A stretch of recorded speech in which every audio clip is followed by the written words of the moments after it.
What's up guys, welcome to your 23rd tutorial. In this tutorial we're going to be building a simple program. So now that we learned what the for loop was, I'm going to be building a program to calculate something called compound interest. And this is pretty much like interest if you put your money in like a savings account or something. It will allow you to see how much money you have in the future. What I'm going to be using it for is to see how many subscribers that I'm going to have in the future. So right now, if you're watching this tutorial, and I'm making this when I have about 10,000 subscribers, and I figured out that I gain 1% of my subscribers each day. So with that information, I'm going to be able to calculate how much subscribers or how many I'm going to have in the future. So the formula for compound interest is this: A, which stands for the amount, and this is going to be what we're solving for, the future amount, equals P, which is the principal, which is 10,000, times 1 plus R. And again, R equals the rate, and all of this is to the power of, where are you? The power of n, and n is the number of years. So we want to solve for A, and what we need to do is find P, which is the principal, 10,000, times 1 plus 1% to the power of n, and this is the number of years. So if this sounds really complicated, let me show you guys how to do this using a for loop, and you will be substantially impressed, I promise you. So we need three variables: double amount, and we don't know what this is yet, so we're just going to leave it set to nothing.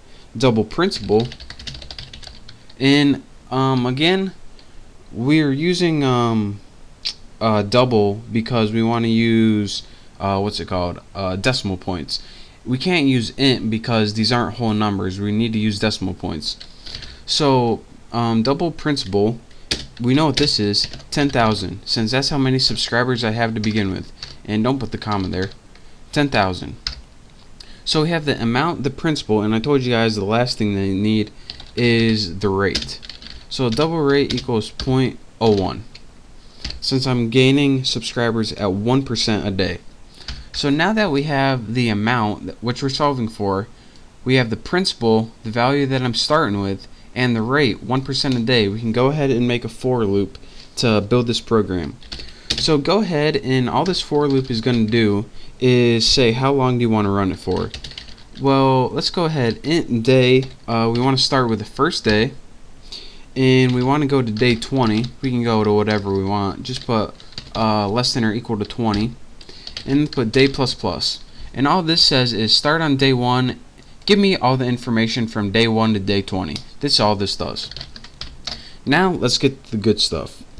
We want to solve for amount, so that's what we're going to be setting it equal to, since we don't know what it is yet, but we do know what the formula is for it.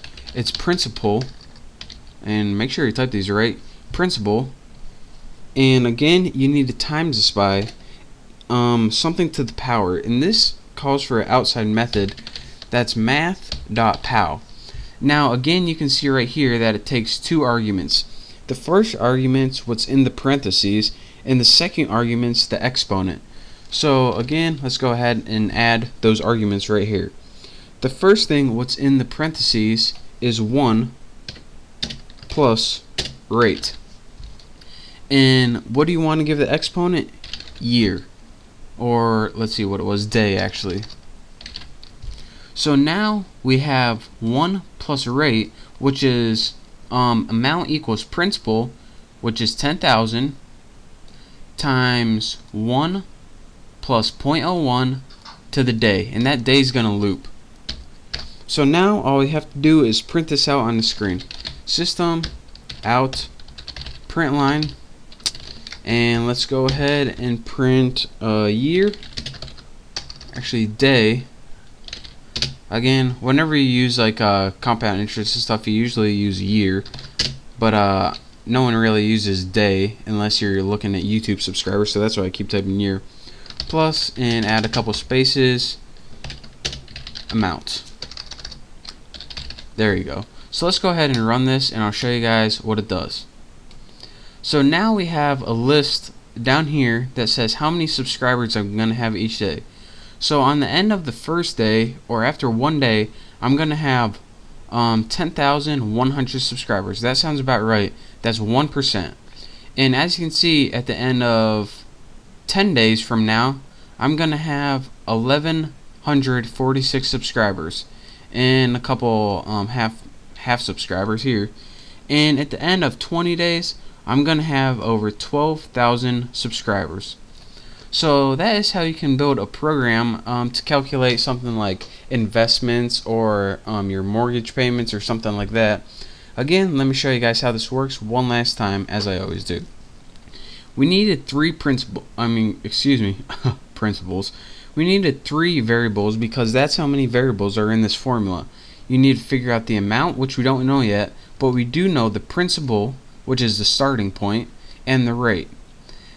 We want to set the amount, which we don't know yet.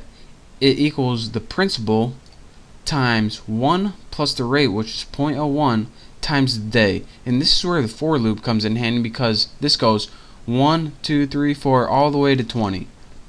And next, we just outputted it on the screen. So again, if you're watching this tutorial, then Google what the formula for compound interest is, and you'll be able to follow along easier. It's kind of hard seeing in this unless you're looking at the formula. But that's pretty much how you calculate compound interest. So thank you guys for watching my tutorial. Play around with this, and I promise after you do it one time, you'll be an expert at it. So again, thank you guys for watching. I hope you enjoyed building a simple application. Don't forget to subscribe to my channel, and I'll see you